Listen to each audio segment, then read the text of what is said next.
तो देखिए स्टूडेंट, आज हम कुछ क्वेश्चनों के बारे में बात करते हैं जो कि कुछ एमपी बोर्ड के महत्वपूर्ण क्वेश्चन लेकर के आए हैं, जो आपको बताने वाले हैं हम कि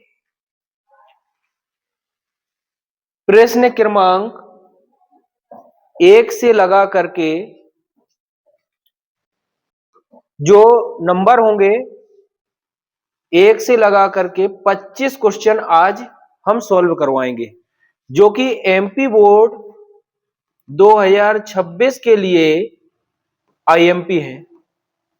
very very most important question है, जिसमें आज जो 1 से 25 क्वेश्चनों की बात करते हैं, इसमें पार्ट 1 से 4 पार्ट तक के संपूर्ण क्वेश्चन जो परीक्षा में आने वाले हैं, जो उपयोगी हैं, उन क्वेश्चनों को आज हम सॉल्व करेंगे। तो देखिए, शुरुआत करते हैं। पहला प्रश्न जो कि पहले ही चैप्टर का है।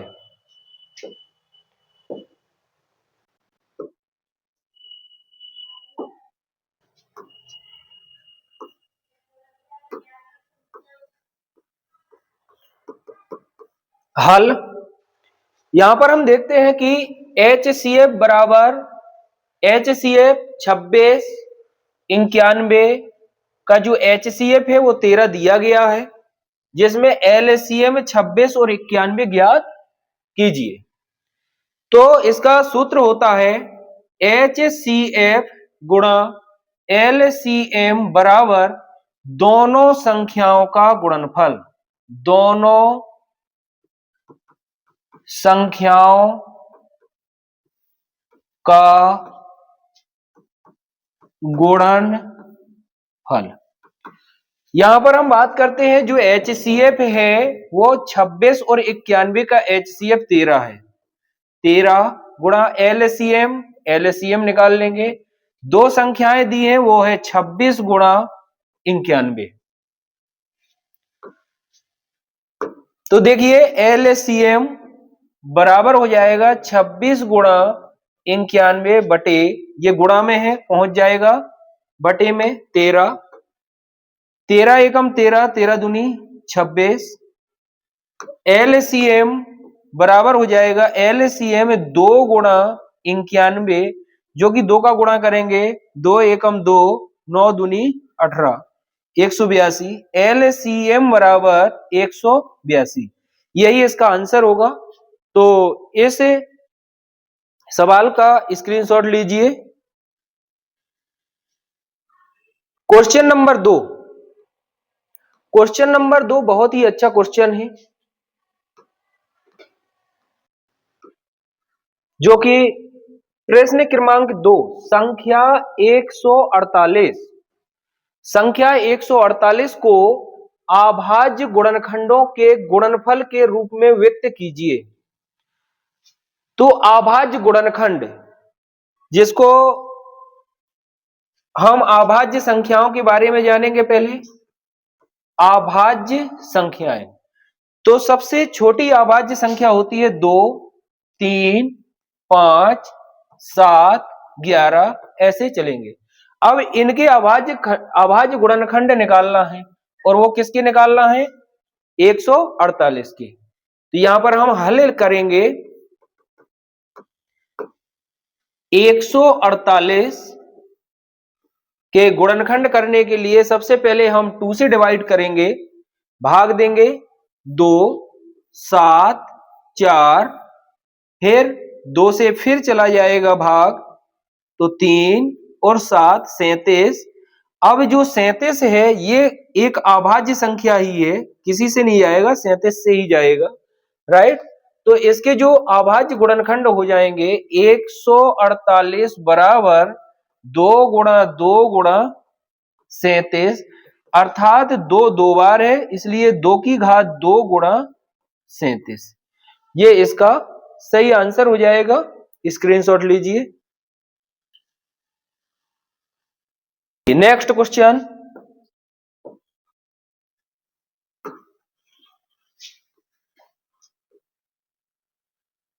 देखिए बहुत ही अच्छा क्वेश्चन है ये भी,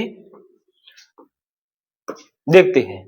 जांच कीजिए कि क्या किसी प्राकृतिक संख्या n के लिए 6 की पावर n अंक शून्य पर समाप्त हो सकती है। तो हम सबसे पहले इसको देखेंगे। 6 की पावर n, जहां n एक प्राकृतिक संख्या है या प्राकृत संख्या है। जो प्राकृत संख्या होती है 1 2 3 4 5 डॉट डॉट डॉट। अगर हम n की वैल्यू रखते जाएंगे 6 की पावर 1 तो 6, 6 की पावर 2, 6 मल्टीप्लाई 6 इक्वल टू 36, 6 की पावर 3, 6 मल्टीप्लाई 6 मल्टीप्लाई 6 से 6 जा 36, 36 में 6 का मल्टीप्लाई करेंगे 200 116। हम क्या देख रहे हैं? हम ये देख रहे हैं सभी जगह कि इनका जो इकाई का अंक जो संख्या समाप्त हो रही है वो कहां पर हो रही है? 6 पर। तो 6 की पावर एक, हमें ये तो पता ही चल गया कि 6 की पावर n कभी भी 0 पर समाप्त नहीं होगी, परंतु उसका हमें कारण सहित लिखना होता है, जांच करना है। ये जांच में हो गया। तो यहां लिखा है कि जहां n एक प्राकृतिक संख्या है, हमने मान लिया, माना 6 अंक 0 पर समाप्त होता है, जो हमने मान लिया है, क्योंकि ये जो धारणा है वो गलत है। जो हमने माना है कि 6 की पावर n अंक 0 पर समाप्त होता है। 0 पर समाप्त होने के लिए भी देख लें, वह नंबर 0 पर समाप्त होगा जहां पर जिस नंबर के जो गुणनखंड होंगे वो होंगे 2 गुणा 5। क्यों? क्योंकि 0 पर समाप्त होने वाली संख्या होती है 10, 100, 1000। तो उनका जो गुणनफल होगा उसमें से एक, कोई सा भी नंबर एक जरूर 5 आएगा। तब हमने लिखा है कि अगर ये जो 6 की पावर n है ये 0 पर समाप्त होती है तो 6 की पावर n संख्या 5 से विभाज्य होगी, मतलब 5 का क्या हो जाएगा? उस संख्या में भाग चला जाएगा। परंतु 6 के विभाज्य गुणनखंड जो होते हैं वो 2 और 3 है। जब 2 और 3 है तो 6 की पावर n बराबर हो जाएगा 2 गुणा 3 की पावर n। कोई भी अंक 0 पर समाप्त होने के लिए जो गुणनफल होता है वो होता है 2 गुणा 5। जब 2 गुणा 5 होना चाहिए, अतः संख्या n 6 की पावर n अंक 0 पर समाप्त नहीं होगा। 0 पर समाप्त तब होगा जब 6 की पावर n कोई भी नंबर हो और वह नंबर का गुणनफल कितना होना चाहिए? 2 गुणा 5 होना चाहिए, और जो 5 से कैसा होना चाहिए? विभाज्य होना चाहिए। ऐसे नंबर किस पर होंगे? 0 पर समाप्त होंगे। तो इस पर क्या आया? समाप्त हो सकते हैं। तो हम क्या लिखेंगे कि यह समाप्त 0 पर नहीं हो सकते हैं। राइट, स्क्रीनशॉट लीजिए।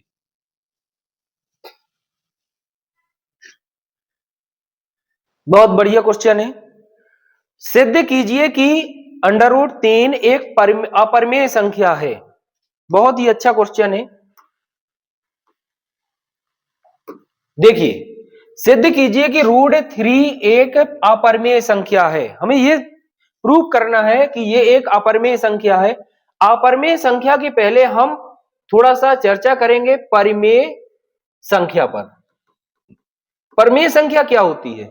परिमेय संख्या होती है पी वाई क्यू के रूप में जो भी नंबर होता है वह परिमेय संख्या कहलाती है। लेकिन क्यू जो होता है वो नॉट इक्वल टू 0 होता है, मतलब क्यू का जो मान होगा, जो उसका हर होगा, वो 0 के बराबर नहीं हो सकता है। जब 0 के बराबर नहीं होगा ऐसी संख्या परिमेय संख्या कहलाती है। लेकिन हम यहां पर √3 एक अपरिमेय संख्या है, तो हम इसको उल्टा जस्ट मान करके सीधा करेंगे। हमने मान लिया कि √3 एक परिमेय संख्या है। क्या है? माना कि √3 एक परिमेय संख्या है, जिसमें जब परिमेय संख्या होगी तो √3 बराबर हमने मान लिया कि a/b एक परिमेय संख्या है। तो ये भी हमने परिमेय संख्या मान लिया। क्रॉस मल्टीप्लाई करवाइए, √3 बराबर क्या हो जाएगा? a, अर्थात b√3 बराबर a हो जाएगा। जहां पर a और b क्या है? a और b पूर्णांक है, जो कि बताया है कि b नॉट इक्वल टू 0 है। ए और बी में कोई भी उभयनिष्ठ गुणनखंड नहीं होना चाहिए। गुणनखंड का मतलब यह है कि जैसे हमने कोई भी एक भिन्न मानेंगे परिमेय संख्या, जैसे हमने माना 4/8, तो ये एक कॉमन होना चाहिए, कॉमन है कि 4 और यहां पर कितना है 2, मतलब जिसको हम कहते हैं सह अभाज्य। क्या कहते हैं? ए और बी एक सह अभाज्य गुणनखंड भी है, जो कि b√3a दोनों पक्षों में वर्ग करेंगे इसका, तो ये हो जाएगा b का b स्क्वायर और √3 का 3 बराबर a स्क्वायर। इसको हम समीकरण नंबर 1 डाल देंगे, राइट। यहां दर्शाता है कि अब इसका मतलब क्या हो गया कि 3b स्क्वायर बराबर a स्क्वायर। इसका मतलब ये हो गया कि जो ये a स्क्वायर है ये 3 से कैसा है? विभाजित है। क्यों? क्योंकि गुणनफल में है, तो a स्क्वायर जो होगा वो 3 से कैसा है? विभाज्य है। ये वाला a स्क्वायर जब तो गुणा में आया वो कैसा? बटे में विभाज देंगे तो यहां बटे में 3 आ जाएगा, यहां से हट जाएगा, कैसा हो जाएगा? विभाजित हो जाएगा। इसलिए a भी 3 से विभाज्य है। अतः हम मान सकते हैं कि a बराबर 3c लिख सकते हैं, जहां c एक पूर्णांक है, जो a और b भी पूर्णांक माने थे इसलिए हमने c भी पूर्णांक मान लिया। जो c पूर्णांक मानेंगे इसका मान हम a बराबर 3c ये समीकरण 1 में रख देंगे। कहां पर रख देंगे? समीकरण 1 में। तो समीकरण 1 में रखेंगे तो 3b स्क्वायर a की वैल्यू जो है वो 3c है, तो ये हो जाएगा 9c स्क्वायर। ठीक है, 3 से इसको 9 को काट देंगे तो ये हो जाएगा b स्क्वायर बराबर 3c स्क्वायर। यहां पर भी इसका अर्थ ये हो गया कि जो b स्क्वायर है ये 3 से कैसा है? विभाज्य है। जो 3 से विभाज्य, इसी तर्क से b भी 3 से विभाज्य है। अतः a और b एक उभयनिष्ठ गुणनखंड 3 है। क्या है? 3। अब यहां पर हमने जो माना था परमेय संख्या, इससे हमें पता चलता है कि √3 जो है वो एक क्या है? परमेय संख्या है, क्योंकि हमने परमेय संख्या मानी है, जो कि कैसा है? गलत है। हमने ऊपर ही मान लिया था उसको। क्या लिख देंगे? गलत है। जब ये गलत है अवधारणा, तब क्या हो जाएगा? √3 एक अपरमेय संख्या होगी। कैसी होगी? अपरमेय संख्या होगी। ये क्वेश्चन बहुत इंपॉर्टेंट क्वेश्चन है, और इसके साथ में √3 या √5 दो में से एक क्वेश्चन 10th की क्लास में जरूर पूछा जाता है। तो इसी के तरीके से दूसरा √5 वाला लगेगा, इसका स्क्रीनशॉट लीजिए।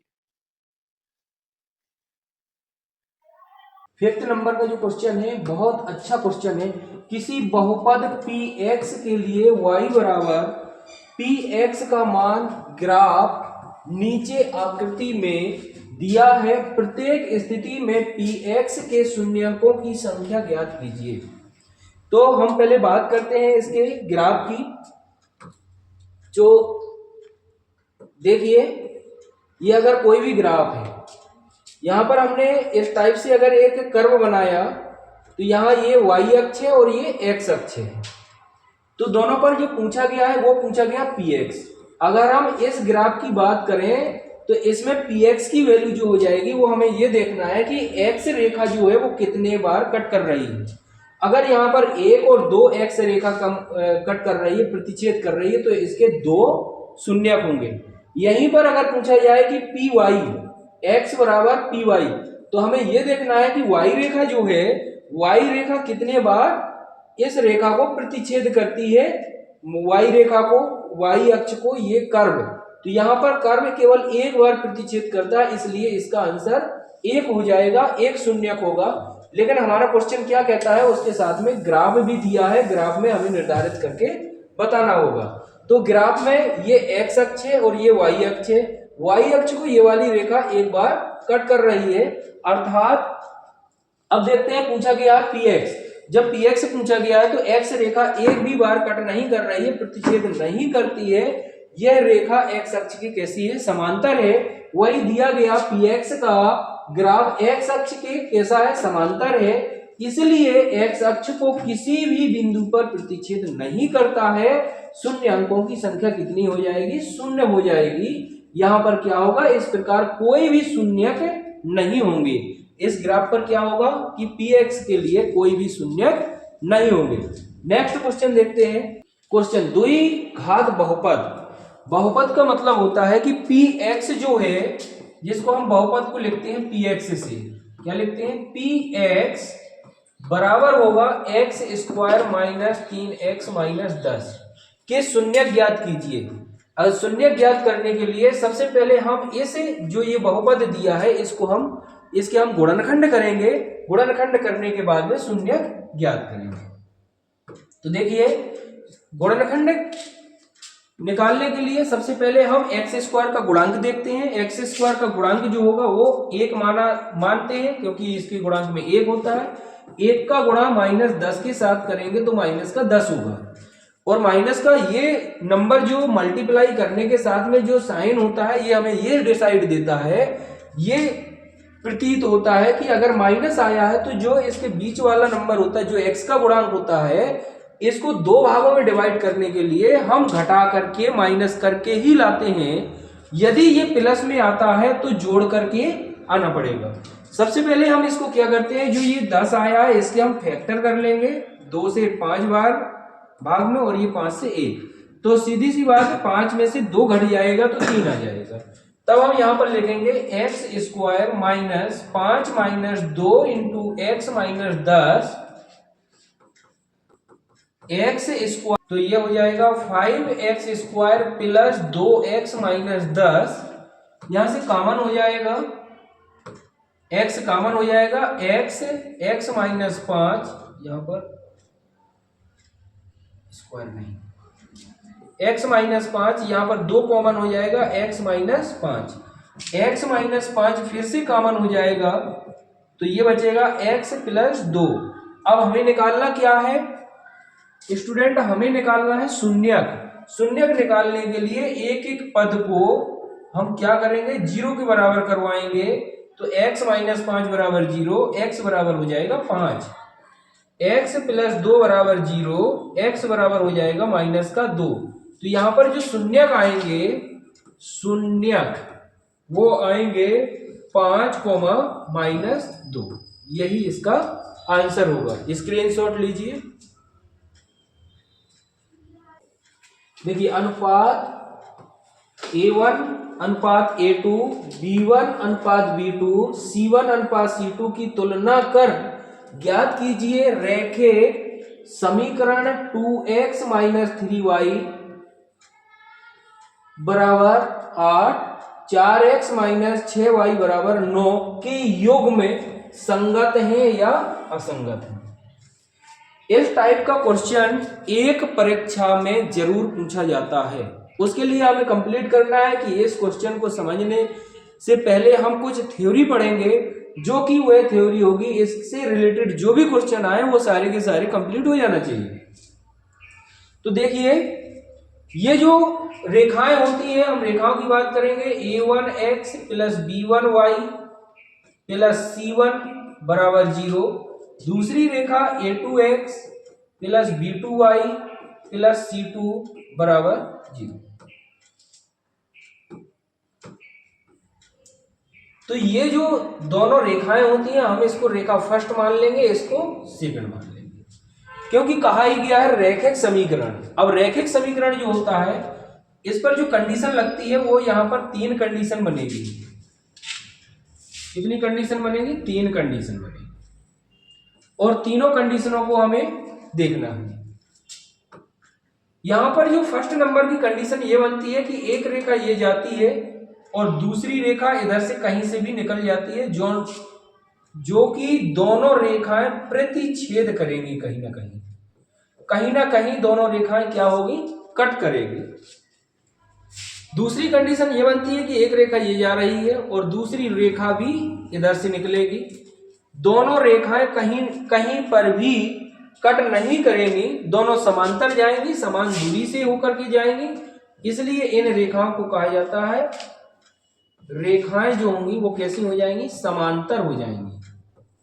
कैसी हो जाएंगी? एक रेखा वह होगी जो एक रेखा इधर जा रही है और इसके ऊपर से ही दूसरी रेखा गुजर रही होती है, मतलब ये प्रत्येक बिंदु पर मिलती है। ये 3 रेखाएं होती हैं, इसको कहा जाता है समपाती रेखा।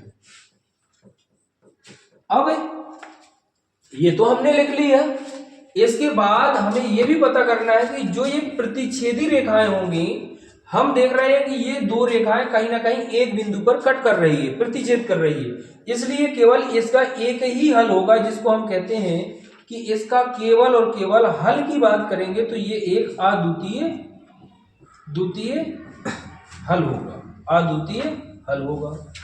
ये फर्स्ट नंबर का है। जब एक कहीं पर भी दो रेखाएं आपस में कहीं पर भी कम से कम एक बार मिल जाए तो वह रेखाएं संगत भी होंगी। कैसी होगी? संगत रेखाएं होंगी। ठीक है, नेक्स्ट नंबर दूसरा चित्र की बात करेंगे।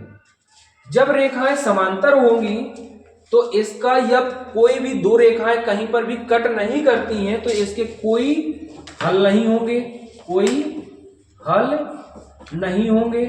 जब कोई हल नहीं होंगे तो ये रेखाएं कहीं पर भी मिलेंगी भी नहीं, इसलिए ये असंगत हो जाएगा, असंगत रेखाएं होंगी।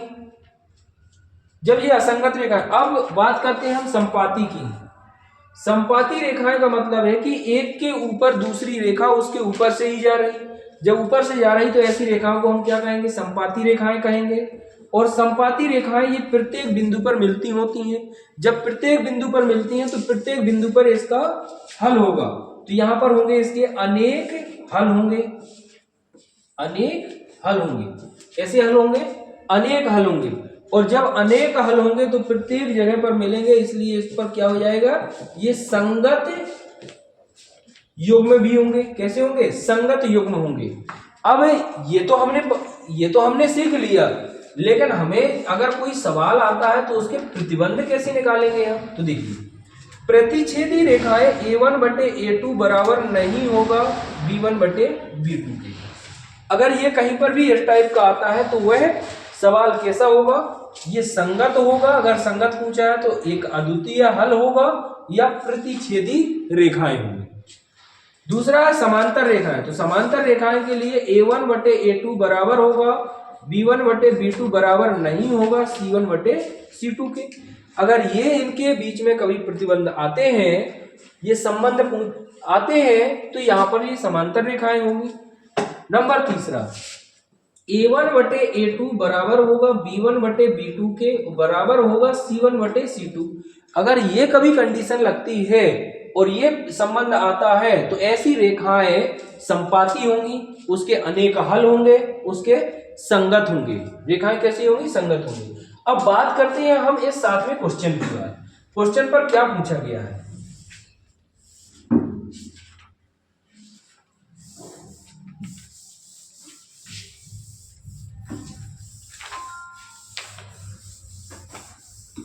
तो देखिए, यहां पर जो क्वेश्चन में पूछा गया है वो ये पूछा गया है कि A1/A2, तो यहां पर हल लिखेंगे और हल के बाद में 2x - 3y बराबर 8 रेखा नंबर 1, 4x - 6y बराबर 9 रेखा नंबर 2। इन रेखाओं को थोड़ा सा हम ये भी करेंगे कि इनको सही रूप से लिखेंगे। जो इनके 2x - 3y - 8 बराबर 0, और इसको लिखेंगे 4x - 6y - 9 बराबर 0। अब ये रेखाएं हमारी व्यापक बन गई। यहां पर इनके जो गुणांक होंगे, A1 बराबर होगा 2, B1 बराबर होगा -3 और C1 बराबर होगा -8, A2 बराबर होगा 4, B2 बराबर होगा -6, C2 बराबर होगा -9। अब इनके जो अनुपात है, अनुपात निकालेंगे। तो अनुपात में निकालेंगे A1/A2 अर्थात 2/4 कितना होगा? कट के 1/2। B1/B2 बराबर होगा -3/-6 कट जाएगा, माइनस से माइनस 1/2। C1/C2 बराबर होगा -8/-9, माइनस से माइनस कट जाएगा। हम इन तीनों संबंधों पर क्या देख रहे हैं? हम इन तीनों संबंधों में देख रहे हैं कि A1/A2 बराबर होगा B1/B2 के, लेकिन बराबर नहीं होगा C1/C2 के।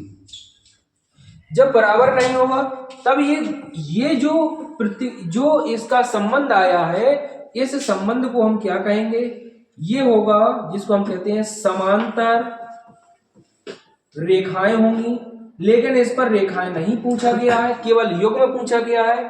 तो अगर कोई भी दो रेखाएं समांतर होती हैं, कोई भी दो रेखाएं समांतर होती हैं, तो ये कहीं पर भी आपस में नहीं मिलती हैं, इसलिए इसके युग्म हो जाएंगे, वो क्या हो जाएंगे, असंगत युग्म होंगे।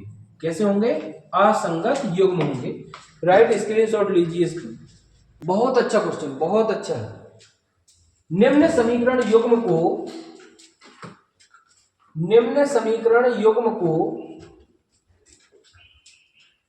को हल कीजिए। निम्न समीकरण युग्म को हल कीजिए, जो कि समीकरण दिए हुए हैं ये। अब इस जो क्वेश्चन है, सवाल है, इस सवाल पर हमें यह भी देखना है कि कहीं कोई विधि का नाम तो नहीं लिया, नहीं लिया। जब ऐसा हो तो स्टूडेंट आप स्वतंत्र हैं, आप किसी भी विधि से आप सॉल्व कर सकते हो। इसको लिखेंगे हल, और हल करने के लिए जो दो समीकरण दिए हैं, x प्लस 2y बराबर 8, x माइनस वाई बराबर 8। इसको हम समीकरण 1 डाल देंगे, इसको समीकरण 2 डाल देंगे। यहां लिखेंगे समीकरण 1 से ये जो विधि है, इस विधि को हम प्रतिस्थापन विधि से हल करेंगे, प्रतिस्थापन विधि से सॉल्व करेंगे। समीकरण 1 से x बराबर 8 माइनस 2y, समीकरण नंबर 3। समीकरण x का मान समीकरण 2 में रखने पर, जब 2 में रखेंगे तो 2 है, x की वैल्यू जो है वो है 8 माइनस 2y माइनस वाई बराबर 8 को उस तरफ ले जाओ तो ये हो गया माइनस का 3y बराबर 8 माइनस 8 माइनस 3y बराबर 0, तो y बराबर 0। जो y का मान आया, y का मान समीकरण 3 में रखने पर, तो 3 कौन सा है, ये है तीसरा समीकरण। x बराबर 8 माइनस 2 गुणा 0, x बराबर 8। यहां पर जो x और y के मान आएंगे, x और y के मान वो क्या हो जाएंगे, x बराबर हो जाएगा 8 और y बराबर हो जाएगा 0। यही दो इसके आंसर होंगे। राइट, स्क्रीनशॉट लीजिए। बहुत अच्छा क्वेश्चन है। प्रतिस्थापन विधि से सवाल को सॉल्व करना है, प्रतिस्थापन विधि से क्वेश्चन को सॉल्व करना है। राइट, तो देखिए यहां लिखते हैं हम हल। 2s माइनस टी बराबर 3, समीकरण 1, s बटे 3 प्लस टी बटे 2 बराबर 6, समीकरण नंबर 2। यहां लिखेंगे समीकरण 1 से, समीकरण 1 से, तो s माइनस टी बराबर 3, s बराबर 3 प्लस टी, समीकरण नंबर 3। अब जो s का मान आया, ये इस s का मान समीकरण नंबर 2 में रखेंगे। s का मान समीकरण 2 में रखने पर, जब 2 में रखेंगे तो क्या हो जाएगा, s का मान 3 प्लस टी बटे 3 प्लस टी बटे 2 बराबर 6। इसके बटे में भी एक मान है। राइट, इस भिन्न को हल करेंगे, दोनों का एलसीएम लेंगे 3 और 2 का, तो ये हो जाएगा 6। 2 का गुणा इधर होगा तो 6 प्लस 2t प्लस 3t बराबर 6 बटे 1। 6 प्लस 5t बराबर 36, 5t बराबर 36 माइनस 6,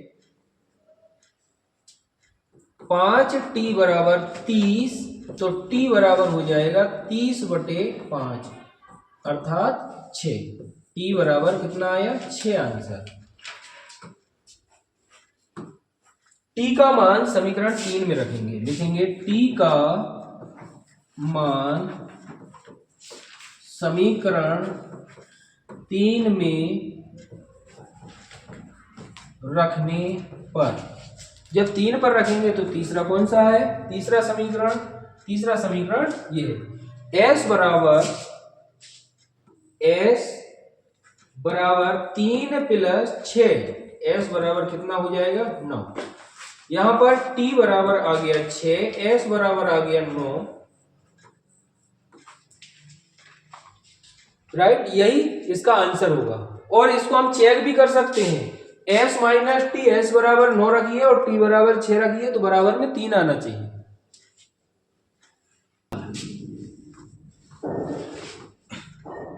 दो एक्स प्लस 3y बराबर 11, 2x माइनस 4y बराबर माइनस के 24, समीकरण 1, समीकरण 2,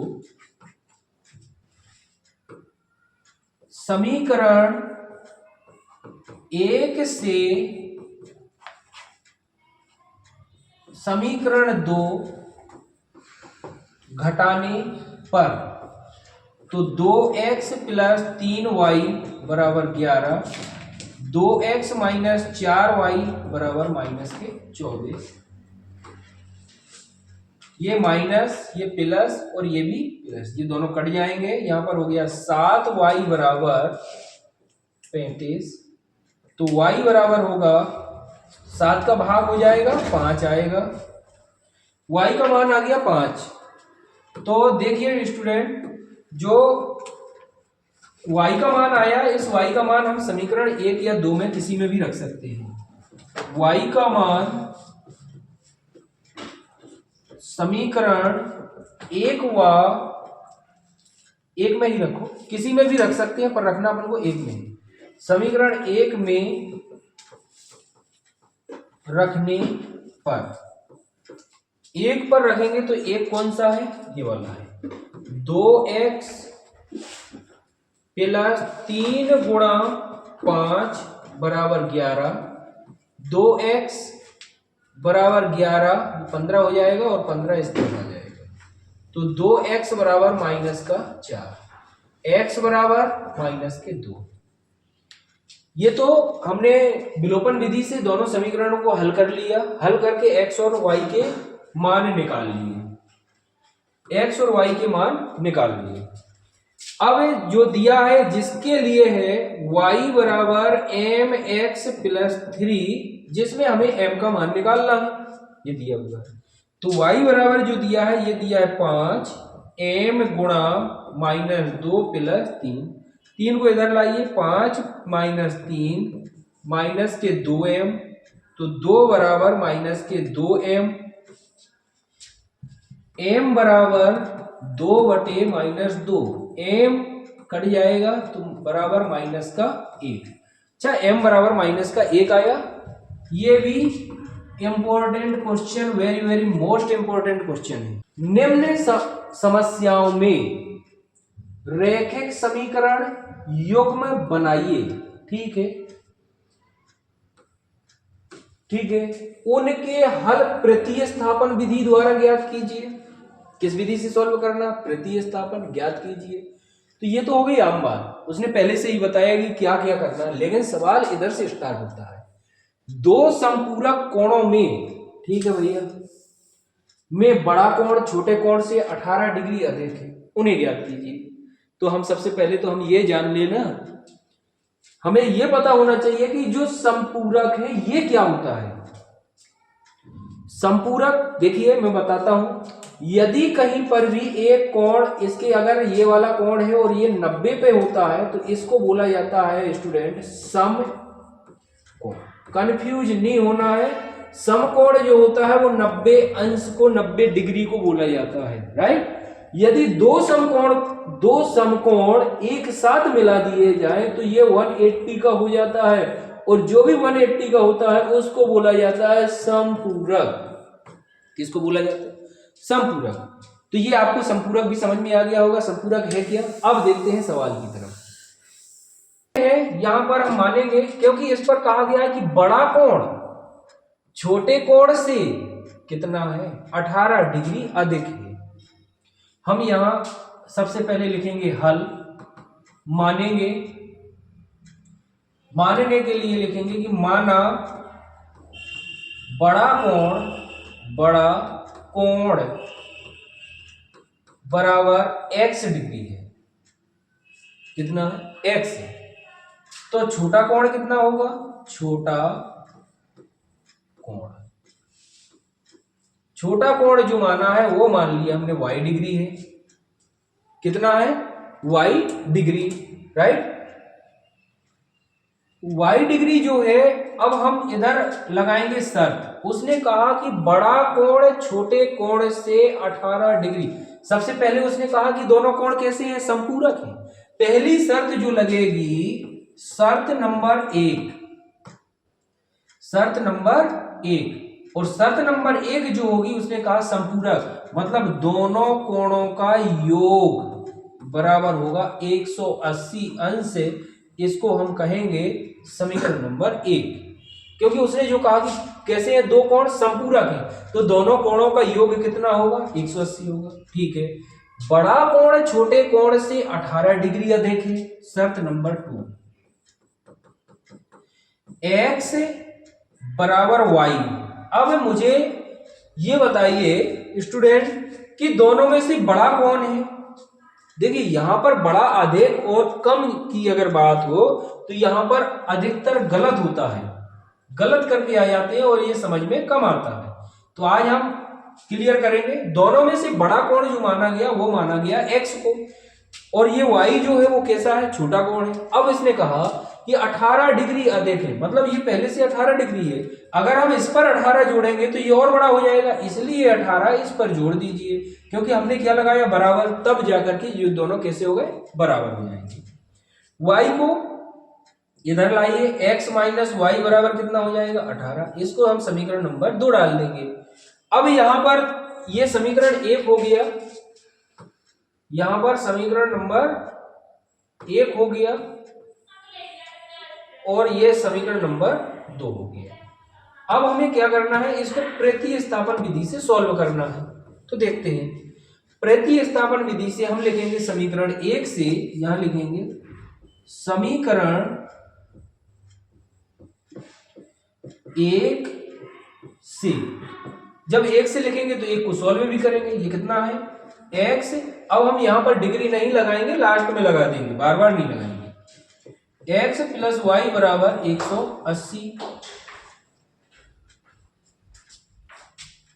x बराबर 180 माइनस वाई, इसको हम डाल देंगे समीकरण नंबर 3। x का मान जो हमने y के पदों में निकाला है, x का मान समीकरण 2 में रखने पर, तो 2 कौन सा है, 2 ये है। 180 माइनस वाई बराबर 18, माइनस के 2y बराबर 18 माइनस 180। अब 180 में से 18 घटा देंगे तो 2y बराबर हो जाएगा ये 2, 6 और 1, वो भी माइनस का। तो यहां पर हम माइनस से माइनस क्या करेंगे, काट देंगे। ये माइनस से माइनस कट गया, 2 से इसको भी काट देंगे, तो y बराबर जो हो जाएगा वो हो जाएगा 81। कितना हो जाएगा, 81। अब क्या करना है, इस पर जो पूछा गया है, क्या कहा गया है कि उन्हें ज्ञात कीजिए, किन्हें, उनके कोणों को। अब यहां पर तो हमने y का मान, x का मान जो था, y का मान निकाला, अभी हम x का मान निकालेंगे। तो y का मान जो है, y का मान समीकरण 3 में रखने पर, तो 3 किधर है, ये 3 है। x बराबर 180 माइनस 81, x बराबर कितना हो जाएगा, 99।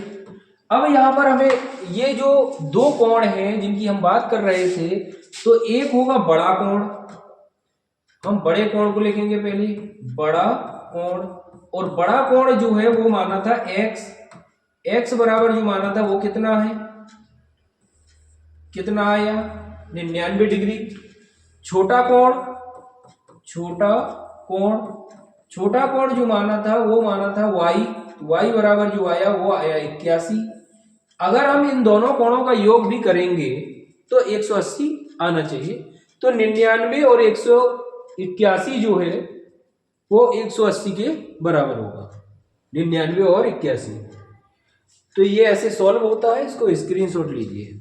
अब यहां पर भी कोई यम विधि का नाम ना दिया हो तब आप स्वतंत्र हैं, किसी भी मेथड से आप सॉल्व कर सकते हैं। x प्लस वाई बराबर 18 और x माइनस वाई बराबर -2, इसको हम समीकरण 1 डाल देंगे, समीकरण 2 हो गया मान लेंगे। दोनों के लिए हम विलोपन से सॉल्व करेंगे इसको। समीकरण 1 से समीकरण 2 घटाने पर, तो x प्लस वाई बराबर 18, x माइनस वाई बराबर -2, ये माइनस हो जाएगा, ये प्लस हो जाएगा और ये भी प्लस हो जाएगा, राइट। यहां पर ये दोनों क्या हो जाएंगे, कट जाएंगे। 2y बराबर 20, कितना हो जाएगा 20। यहां पर 2 से भी काट देंगे, ये 10 बार जाएगा, इसलिए y बराबर हो जाएगा 10।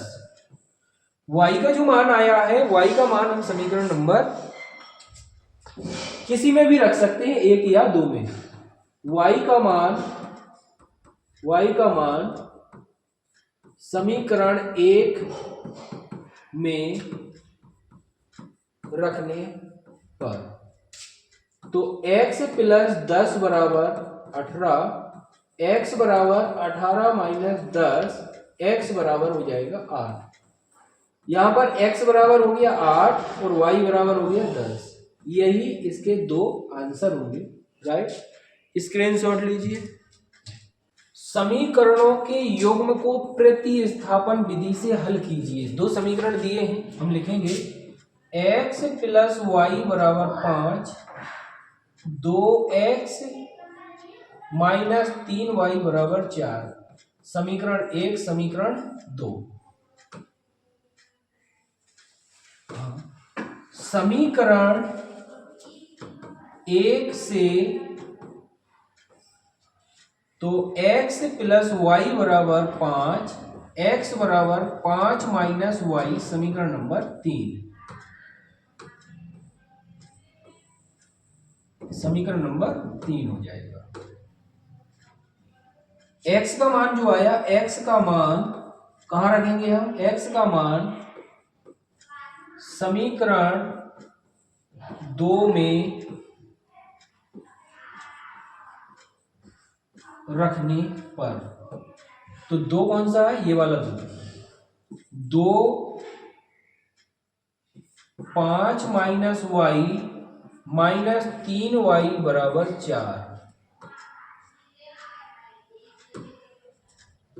10 माइनस 2y 3y बराबर 4।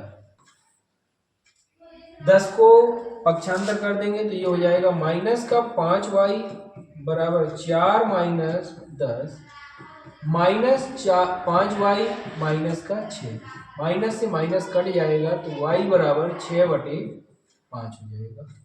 ये y का मान आ गया। y का मान समीकरण नंबर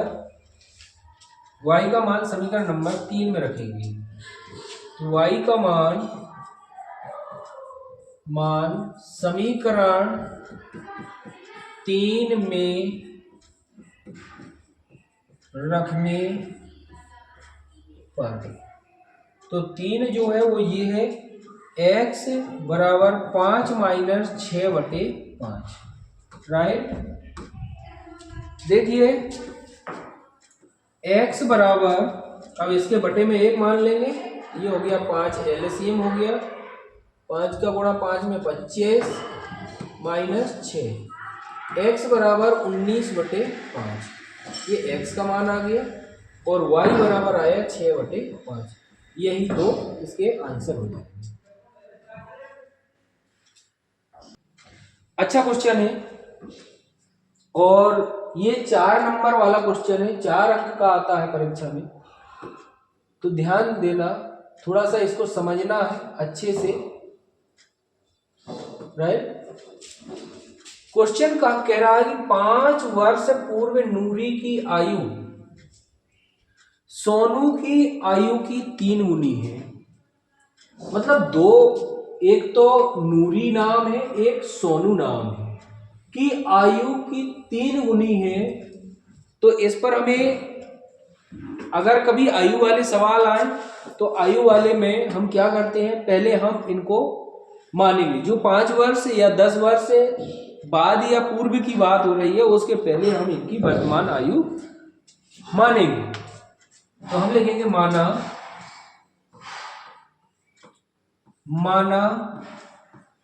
कि नूरी की आयु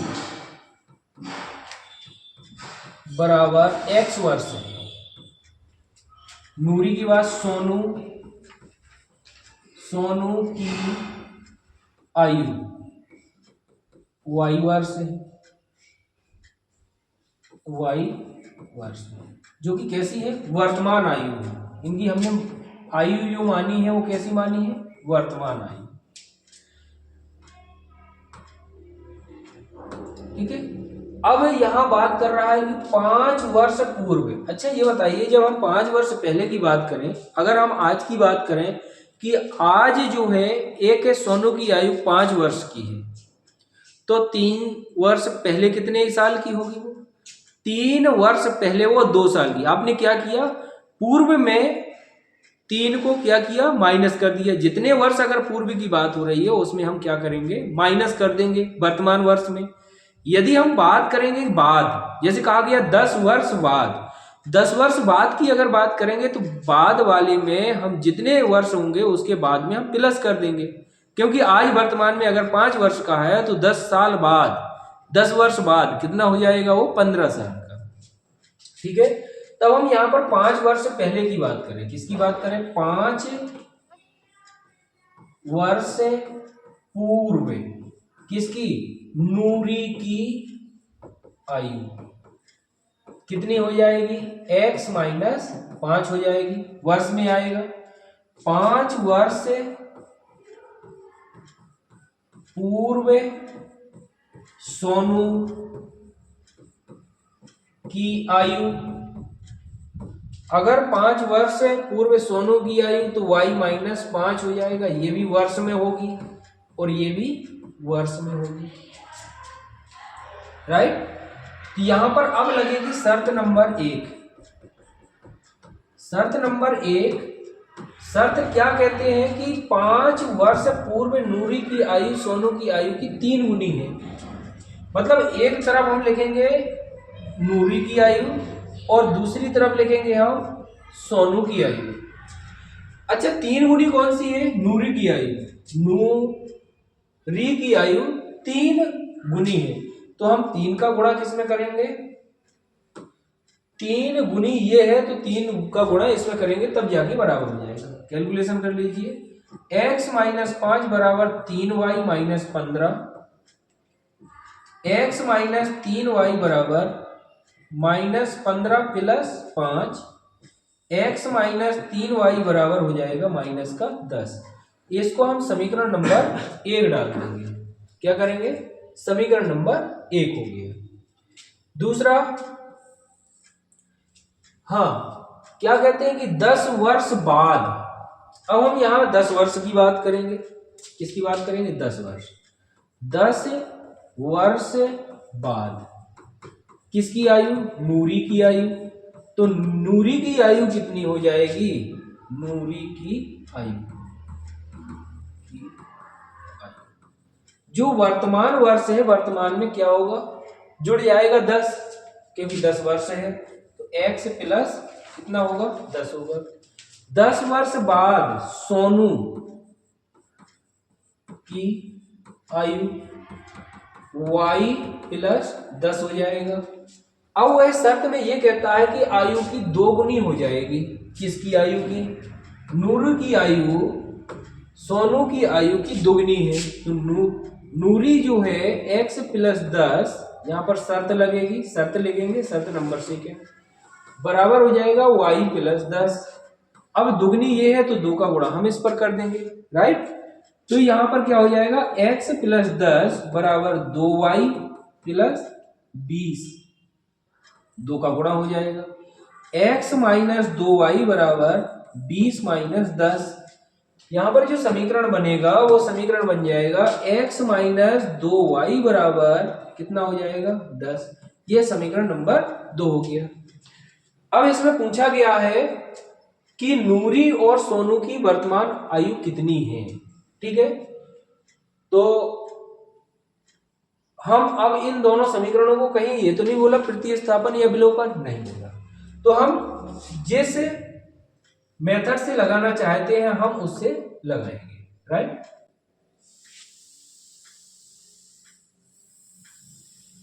तो हम लगाएंगे इसको विलोपन विधि से, लिखेंगे समीकरण एक में से समीकरण 2 को घटाने पर, क्या करने पर, घटाने पर, तो जो 2 समीकरण है, एक x माइनस 3y बराबर माइनस 10, x माइनस 2y बराबर 10, इधर माइनस, ये प्लस हो जाएगा और ये भी माइनस हो जाएगा, ये दोनों कट जाएंगे, माइनस का y बराबर हो जाएगा माइनस के 20।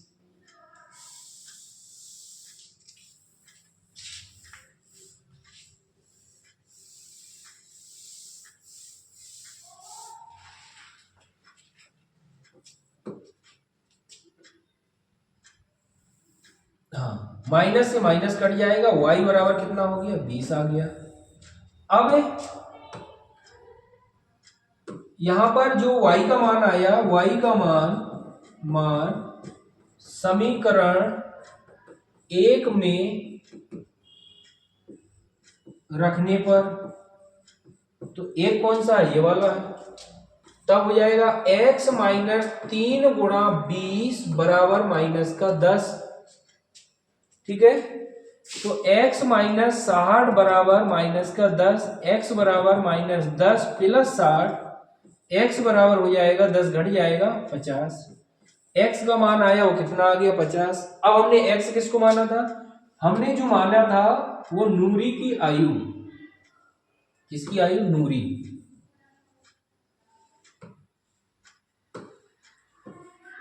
नूरी की आयु, नूरी की आयु जो थी वो x बराबर थी, तो नूरी की आयु कितनी हो गई, 50 वर्ष हो जाएगी, राइट। अब नूरी की आयु जो 50 वर्ष हो गई, इसके बाद में क्या पूछा, सोनू की आयु, तो सोनू की क्या मानी थी हमने, सोनू की आयु y बराबर कितना निकाला था, 20, यहां पर हो जाएगा 20 वर्ष हो जाएगा। यही इसका क्या हो जाएगा, आंसर हो जाएगा, स्क्रीनशॉट ले।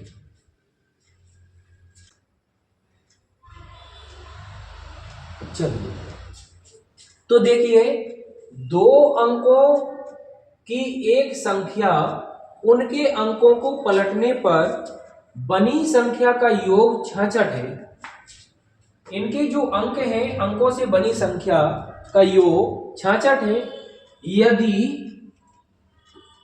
यदि संख्या के अंकों का अंतर 2 हो तो संख्या ज्ञात कीजिए, ऐसी संख्याएं कितनी हैं।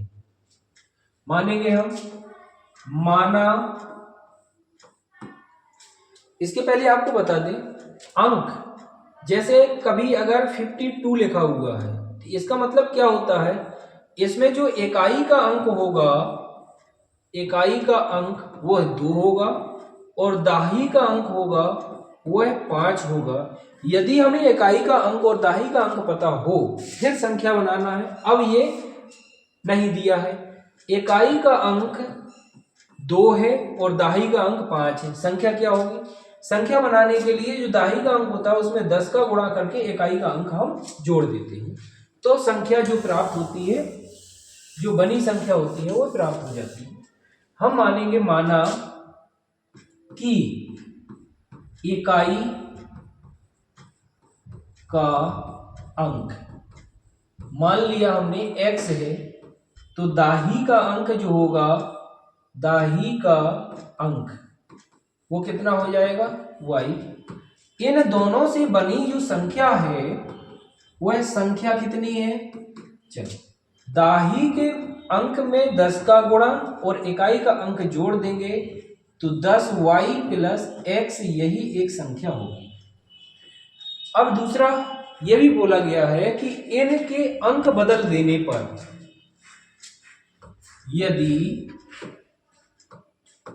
यदि इनके अंक बदल दिए जाएं, संख्या के अंक उलट देने पर जो संख्या बनेगी वह संख्या क्या हो जाएगी, संख्या जो इकाई का अंक है वो दाही का अंक हो जाएगा, बदल जाएंगे। तो x दाही का अंक हो गया और y इकाई का अंक हो गया। जो इनसे बनी संख्या हो गई वो हो गई 10x प्लस y, ये संख्या हो गई। यहां पर पूछा गया है दोनों में शर्त नंबर 1, शर्त नंबर 1 पर क्या बोल रहा है वो कि उलटने पर यदि संख्या के अंकों का अंतर 2 हो, मतलब x माइनस वाई बराबर कितना हो 2, तो इसको हम समीकरण नंबर 1 डाल देंगे। दूसरे में कहा कि उलटने पर जो संख्या बनेगी, पहली शर्त जो है वो अलग है। शर्त नंबर 1, अंकों को उलटने पर बनी संख्या जो है, बनी संख्या का योग 66 है, मतलब जो पहली संख्या बनी है उसका मान 10y प्लस x, दूसरी संख्या 10x प्लस y बराबर 66 है।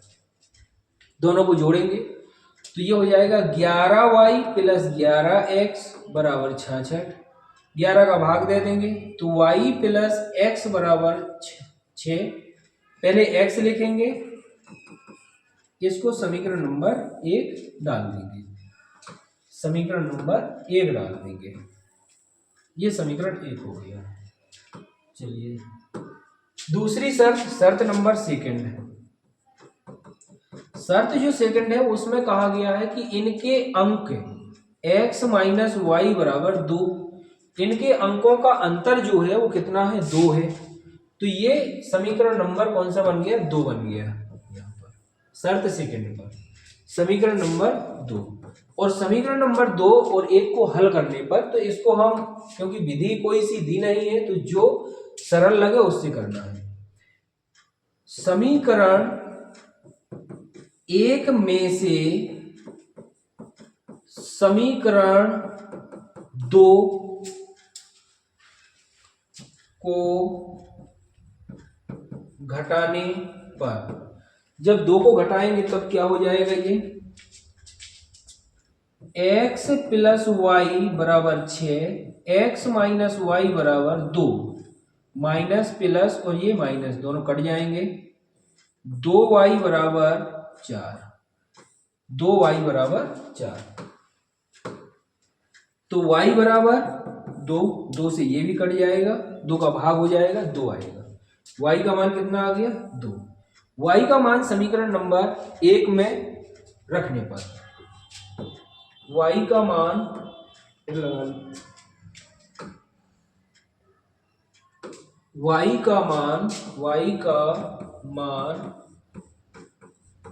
समीकरण 1 में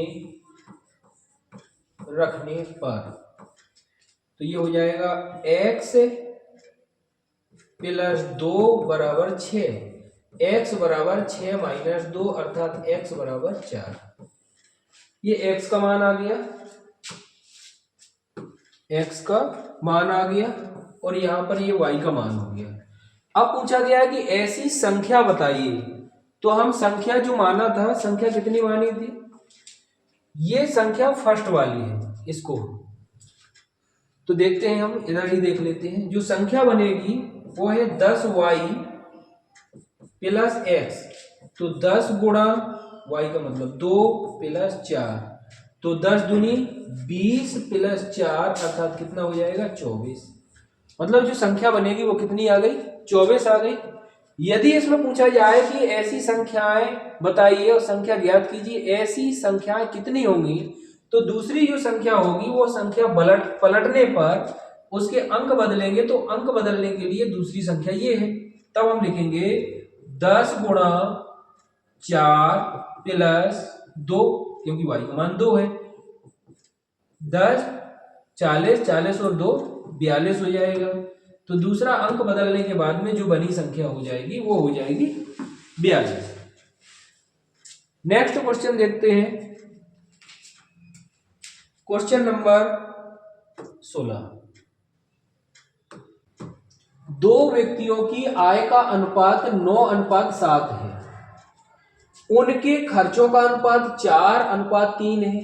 यदि प्रत्येक व्यक्ति प्रति माह 2000 रुपये बचा लेता है तो उनकी मासिक आय ज्ञात कीजिए। बहुत ही अच्छा। तो देखिए हम यहां पर जो इसका आय है, आय को हम मानेंगे x और जो खर्चा है खर्चा को मानेंगे हम y। तो यहां पर हल लिखते हैं। देखिए दो व्यक्ति हैं तो हम लिखेंगे यहां पर प्रथम व्यक्ति। प्रथम व्यक्ति की आय बराबर हो जाएगी 9x। यहां पर ये मानेंगे हम प्रथम, माना प्रथम व्यक्ति की आय 9x। द्वितीय व्यक्ति की आय बराबर हो जाएगा 7x 7y। प्रथम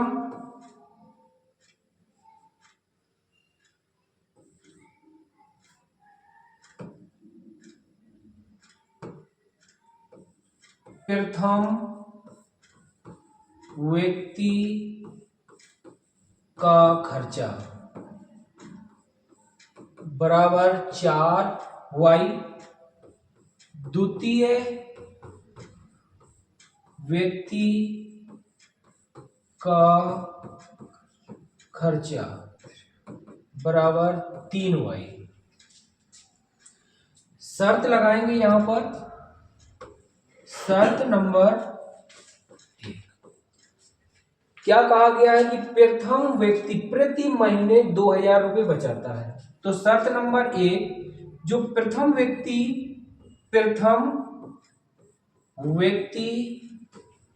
के द्वारा बचत क्या होगा 9x minus 4y equal to 2000 रुपये। इसको हम समीकरण नंबर 1 डाल देंगे। दूसरा शर्त नंबर 2, द्वितीय व्यक्ति के द्वारा बचत। द्वितीय व्यक्ति 7x माइनस 3y बराबर 2000। समीकरण नंबर 2। समीकरण 1 और 2 को हल करेंगे और यहां पर भी कुछ नहीं बताया गया कि प्रतिस्थापन है या विलोपन से, तो फिर भी हम इसको किसी भी विधि से सॉल्व करेंगे। तो हम विलोपन से करेंगे। यहां लिखेंगे समीकरण 1 में 3 से, समीकरण 2 में 4 से गुणा करने पर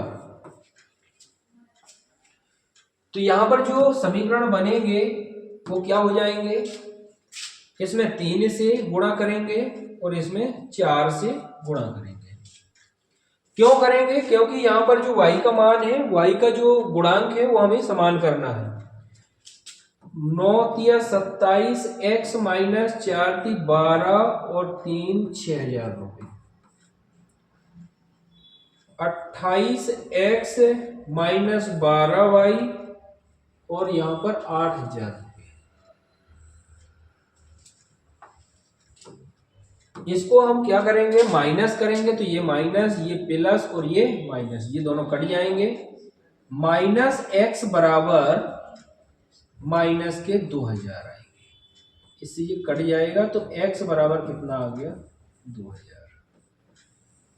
यहां पर हमें इसकी बचत कर लेता है तो मासिक आय पूछा गया है। क्या पूछा गया है? आय। वैसे तो हमें y निकालने की जरूरत नहीं है, क्योंकि y जो है खर्चा है और खर्चा निकालने की हमें बिल्कुल भी जरूरत नहीं है, हमें चाहिए आय। तो प्रथम व्यक्ति की जो आय होगी, प्रथम व्यक्ति की आय बराबर है 9x, तो 9 गुणा 2,000 बराबर हो गया 18,000। द्वितीय व्यक्ति की जो आय होगी, द्वितीय व्यक्ति की आय बराबर दी है 7x, तो हम क्या करेंगे, 7 गुणा 2,000 बराबर हो जाएगा 14,000। मतलब प्रथम व्यक्ति जो है वो 18,000 रुपये बचा लेता है और द्वितीय व्यक्ति जो है वो 14,000 रुपये बचा लेता है। स्क्रीनशॉट लीजिए। नेक्स्ट क्वेश्चन है 17 नंबर का। जांच कीजिए कि क्या निम्न द्विघात समीकरण, जो निम्न द्विघात समीकरण है, ये हमें जांच करना है कि क्या द्विघात समीकरण है कि नहीं। तो देखिए, सबसे पहले इसको हम सॉल्व करेंगे। हल 2x minus 1, 2x minus 1, x minus 3 बराबर x प्लस 5, x माइनस 1। इसका गुणा करवाएंगे इसके साथ में, तो ये हो जाएगा 2x स्क्वायर, इसका गुणा इससे, माइनस का 6x, फिर इधर माइनस x, फिर उधर 3।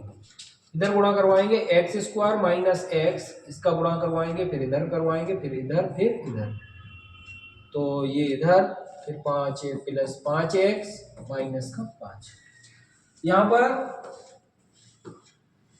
2x square minus x square, इसको हम इधर लाएंगे, ये हो गया माइनस का 7x, और इधर आएगा तो ये आ जाएगा माइनस का 4x, क्योंकि 4 बचेगा, प्लस 3 और प्लस का 5 बराबर 0। यहाँ ये होगा x square minus 11x plus 8 बराबर 0। तो हमें ये चेक करना था कि जो ये द्विघात समीकरण है अथवा नहीं। तो यहां पर हमने देखा कि पावर x की पावर जो है वो कितनी है, 2 है, इसलिए ये है, हाँ ये द्विघात समीकरण है। यहां पर दिया है x प्लस 2 का whole cube, 2x x square minus 1, ये हो गया x प्लस 2 का whole cube, 2x x square minus 1। तो यहां पर एक फॉर्मूला होता है a प्लस बी का होल क्यूब बराबर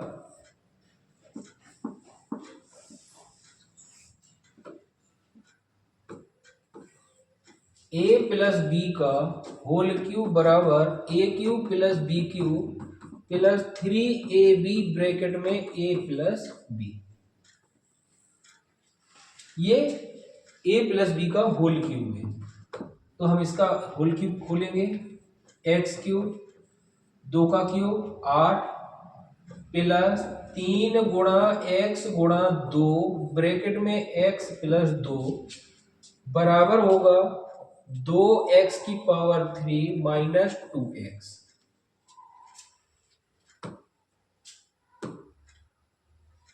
एक्स क्यूब प्लस 8 प्लस 3 दूनी 6 और x में गुणा होगा तो 6x² प्लस 6 दूनी 12x बराबर 2x³ minus 2x।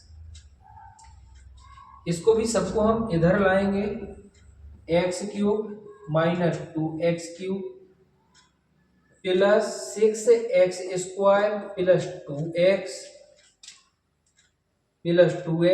Plus 12x plus 8 equal to 0। इसको सॉल्व करेंगे तो ये माइनस का x³ plus x² plus 14x plus 8 बराबर 0। हम यहाँ पर क्या देखते हैं कि x की जो पावर है वो 3 है और यहाँ पर हमें ये चेक करना है कि द्विघात समीकरण है अथवा नहीं है। जब यहाँ x की पावर 3 आ रहा तो ये द्विघात समीकरण नहीं है, तब हम यहाँ लिखेंगे क्योंकि जांच करना है, नहीं, आंसर होगा ये द्विघात समीकरण नहीं है। तो फिर कौन सा है? ये त्रिघातीय समीकरण है। स्क्रीनशॉट लीजिए। ये अच्छा क्वेश्चन है। गुणनखंड द्वारा द्विघात समीकरण 2x² माइनस 5x प्लस 3 बराबर 0 के मूल ज्ञात कीजिए। तो मूल ज्ञात करने के लिए इस द्विघात समीकरण को हमें सॉल्व करना होगा। हल लिखेंगे, हल के बाद 2x² माइनस 5x प्लस 3 बराबर 0। इसको सॉल्व करने के लिए जो a मल्टीप्लाई c करते हैं, जिसमें 2 गुणा 3 है बराबर 6 हो जाएगा और 6 के फैक्टर कर देंगे तो 2 और 3 हो जाएगा। यहाँ पर कितना है? 5 है तो यहाँ हो जाएगा 2x² minus 3 plus 2 into x plus 3 बराबर 0। 2x² minus 3x minus 2x plus 3 बराबर 0। x कॉमन हो जाएगा, 2x माइनस 3 माइनस 1 कॉमन हो जाएगा, 2x माइनस 3 बराबर 0। 2x माइनस 3 कॉमन होगा, क्या बचेगा? x minus 1 equal to 0। अब यहां पर हमें निकालना क्या है? मूल। तो हम बारी बारी से एक के बाद एक को 0 करवाएंगे। x बराबर 3 और ये गुणा में जाएगा, ये 2 हो जाएगा।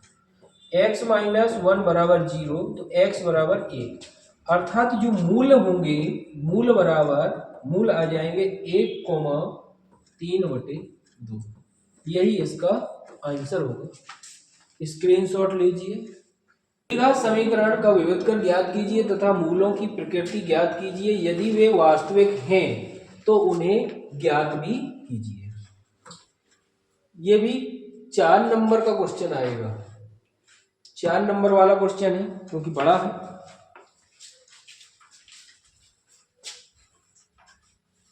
हम पहले कुछ देख लेते हैं इनकी शर्तें।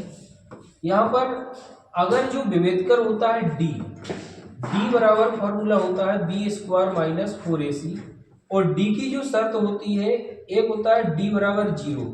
जब d बराबर 0 होगा तब होंगे मूल्य होंगे समान और क्या होंगे? वास्तविक होंगे। यदि d का मान बड़ा होगा 0 से तो मूल्य जो होंगे असमान और वास्तविक होंगे। यदि d छोटा होगा 0 से तो मूल्य जो होंगे वो होंगे असमान और अवास्तविक होंगे। ये याद रखना है। इसके बाद पूछा गया है कि ये अपना सवाल में ये समीकरण दिया है, इसका विभेदक निकालना है। ठीक है, तो विभेदक निकालने के लिए हम फॉर्मूला का यूज करेंगे, हल विविध कर d बराबर बी स्क्वायर माइनस 4ac, जो कि समीकरण दिया है 3x square 6x plus 3 equal to 0। यहां से a बराबर 3 है, b बराबर -6 और c बराबर 3। इस पे मान रखेंगे तो d बराबर हो जाएगा b का मान -6 का स्क्वायर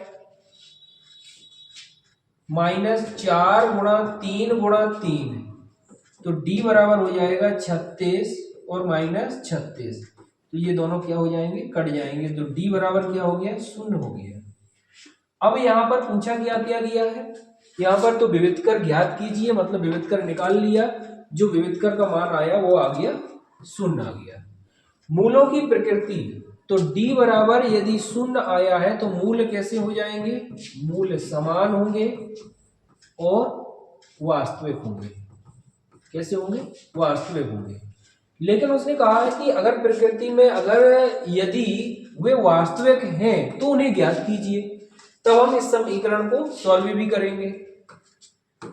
तो देखिए 3x square minus 6x plus 3 equal to 0, हम क्या करते हैं, यहाँ पर 3 का गुणा 3 से करेंगे 9 होगा, तो 6 को 2 भागों में बांटेंगे, 3x और 3x प्लस 3 बराबर हो जाएगा 0। यहाँ से 3x कॉमन हो जाएगा तो x माइनस 1, 3 कॉमन हो जाएगा x माइनस 1 इक्वल टू 0।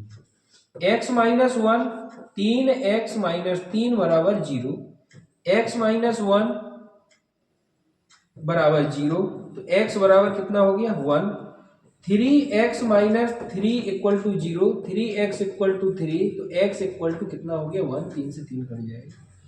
अच्छा, तो मूल क्या होंगे, मूल बराबर हो जाएंगे 1,1, इसके दो मूल होंगे जो कि होंगे 1,1 होगा, राइट। चलते हैं अगले क्वेश्चन की तरफ। बहुत ही अच्छा और आईएमपी क्वेश्चन है, very very most important question, very very most important question रहेगा ये। इस पर बताया गया है कि दो क्रमागत धनात्मक पूर्णांक ज्ञात कीजिए जिनके वर्गों का योग 365 है। तो हम लिखेंगे हल में माना कि दो क्रमागत धनात्मक पूर्णांक बराबर होगा, एक x होगा क्योंकि क्रमागत है, तो दूसरी क्या होगी x प्लस 1 होगा। यहां पर जो शर्त लगा रहे हैं वो शर्त है कि वर्गों का योगफल, मतलब x square plus x plus 1 का स्क्वायर बराबर 365 है। तो x square plus x square, इसका होल स्क्वायर खोलेंगे, 1 प्लस 2x बराबर 365। 2x स्क्वायर प्लस 2x बराबर 365 minus 1, 2x square plus 2x बराबर 364। यहां पर 2 का भाग हो रहा सब जगह, तो ये हो जाएगा x स्क्वायर प्लस x, 2 एकम 2, 8 और 2, x square plus x minus 182 बराबर 0। अब x square plus x minus 182 बराबर 0, इसको सॉल्व करना है, मूल निकालना है। तो 1 गुणा माइनस 182 बराबर माइनस 182 होगा। सीधा सा मतलब है कि ये घटाने पर, दो नंबरों की घटाने पर ही ये x को लाना है। तो इसके अगर हम डायरेक्ट नहीं सोच पाते हैं तो इसके हम सबसे पहले फैक्टर कर लेंगे, जो कि इसके फैक्टर जो होंगे 7 से जाएगा 13 बार और 13 से जाएगा, तो 2 का गुणा 7 में करिए 14 और 14 को गुणा 13 में करिए, बराबर आ जाएगा। X square plus 14 minus 13 into x minus 182 बराबर 0 हो जाएगा। X square plus 14x minus 13x minus 182 बराबर 0 हो जाएगा। x कॉमन हो जाएगा, x प्लस 14 माइनस 13 कॉमन हो जाएगा, x प्लस 14 बराबर 0 हो जाएगा। x प्लस 14 दूसरा हो जाएगा x माइनस 13 बराबर 0। तो x प्लस 14 बराबर 0, x बराबर माइनस का 14।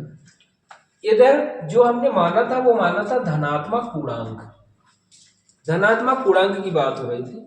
तो ये कैसा हो जाएगा, अमान्य हो जाएगा क्योंकि ये निगेटिव है, इसको हम अग्राह्य लिखते हैं। क्या करते हैं, अग्राह्य।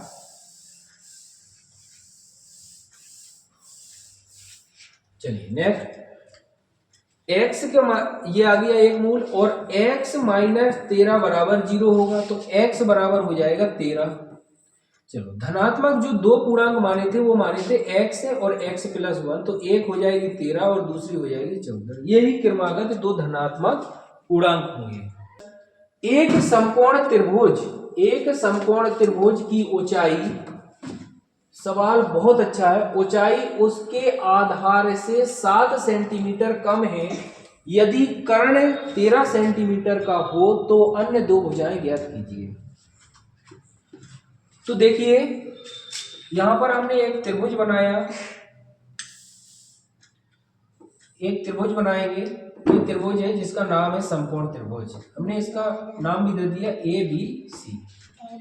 कर्ण जो दिया है वो 13 सेंटीमीटर दी है।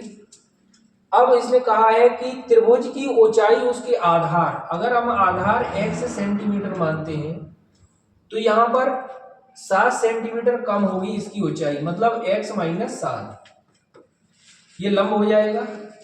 तब हम इधर लगाएंगे पाइथागोरस प्रमेय, पाइथागोरस प्रमेय। और पाइथागोरस प्रमेय जो होगा वो होता है कर्ण का स्क्वायर बराबर आधार का स्क्वायर प्लस लंब का स्क्वायर। कर्ण 13 का स्क्वायर बराबर आधार x का स्क्वायर, x माइनस 7 का स्क्वायर। तो 13 का स्क्वायर 169 x स्क्वायर प्लस इसका स्क्वायर बोलेंगे x square plus 49 minus 14x, ये दोनों जुड़ जाएंगे।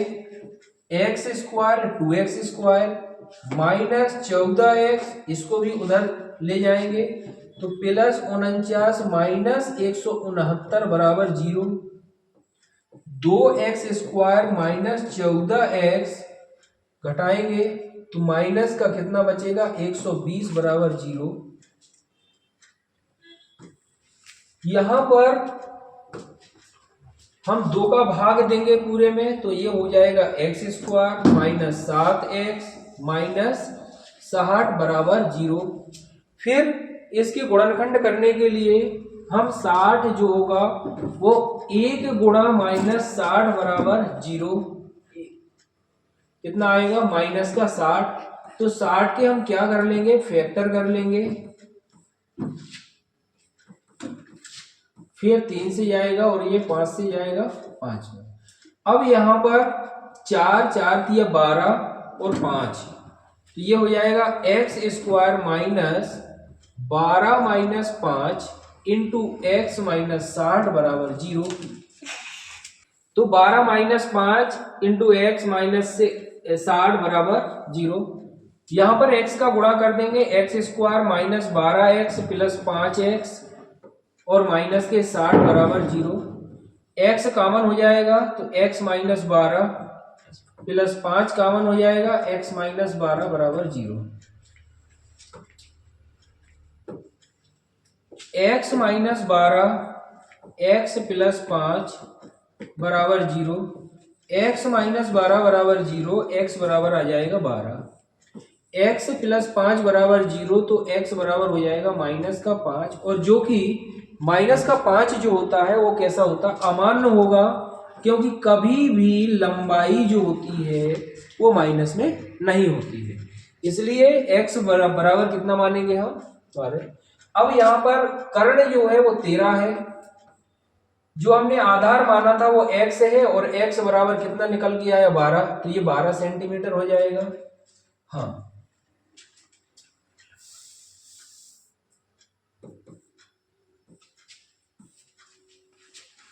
तो लंब बराबर x माइनस 7 अर्थात 12 माइनस 7 कितना हो जाएगा 5 सेंटीमीटर, और आधार जो है वो x है तो x बराबर कितना हो गया 12 सेंटीमीटर, और कर्ण दिया है 13, यही इसका आंसर होगा, राइट।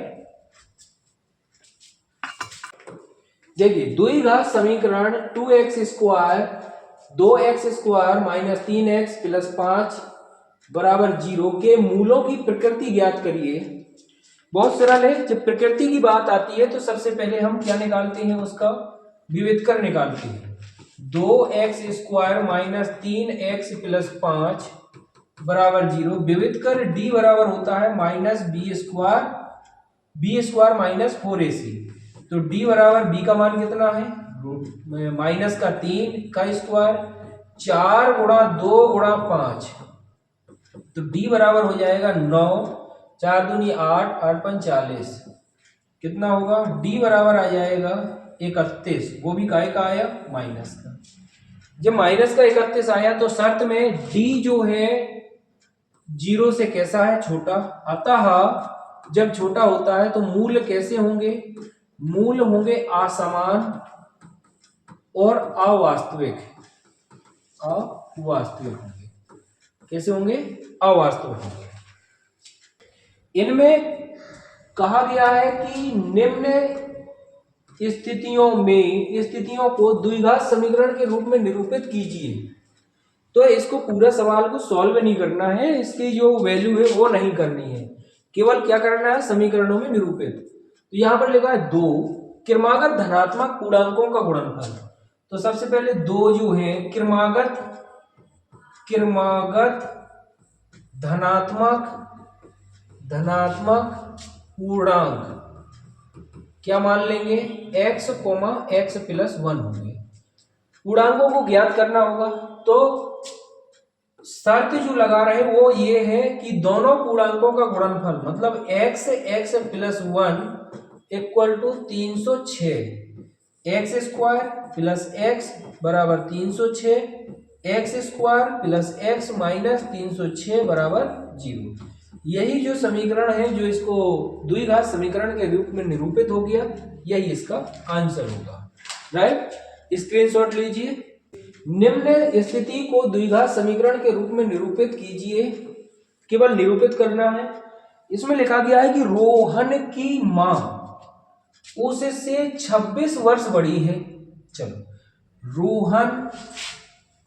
रोहन की आयु बराबर x वर्ष है, तो उसकी मां की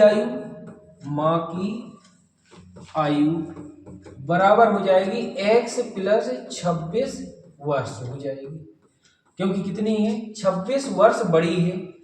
लेकिन उसने कहा है कि रोहन की मां उससे 26 वर्ष बड़ी है, उसकी आयु का गुणनफल अब से 3 वर्ष बाद, तो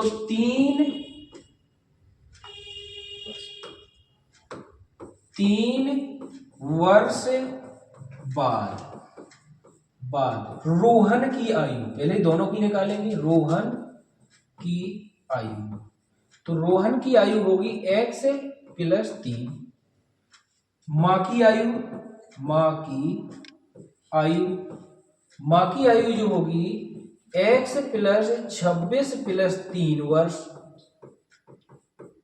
अब उसने कहा 3 वर्ष बाद 360 हो जाएगी। यहां पर हम क्या लिखेंगे, शर्त लिखेंगे, और शर्त पर दोनों की आयु x प्लस 3 गुणा x प्लस 29, दोनों का कितना होना है 360।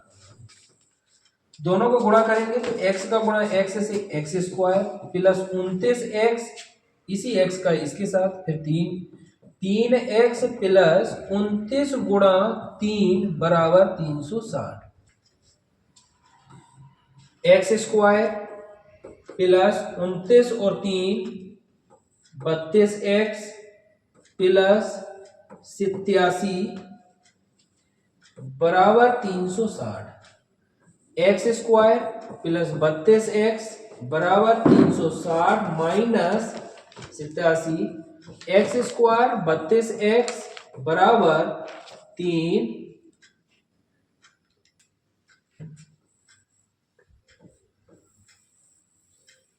यही इसका निरूपित हल हो जाएगा। समीकरण द्विघात समीकरण के निरूपित हो गया।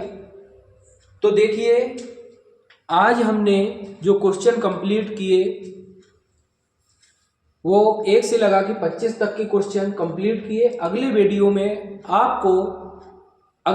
में जो क्वेश्चनों के नंबर रहेंगे वो 25 से ही स्टार्ट होंगे। मतलब अगला जो नंबर होगा वो 26 रहेगा प्रश्न क्रमांक, और 26 से जाकर के लगभग ये 4 चैप्टर खत्म हो गए। 4 चैप्टर के बाद में जो 5वां चैप्टर होगा 5, 6 और 7, लगभग कोशिश रहेगी कि अगला वीडियो लगभग 3 चैप्टर के पूरे क्वेश्चन जो 2 अंक, 3 अंक और 4 अंक के पूरे करवाएंगे। Thank you so very much.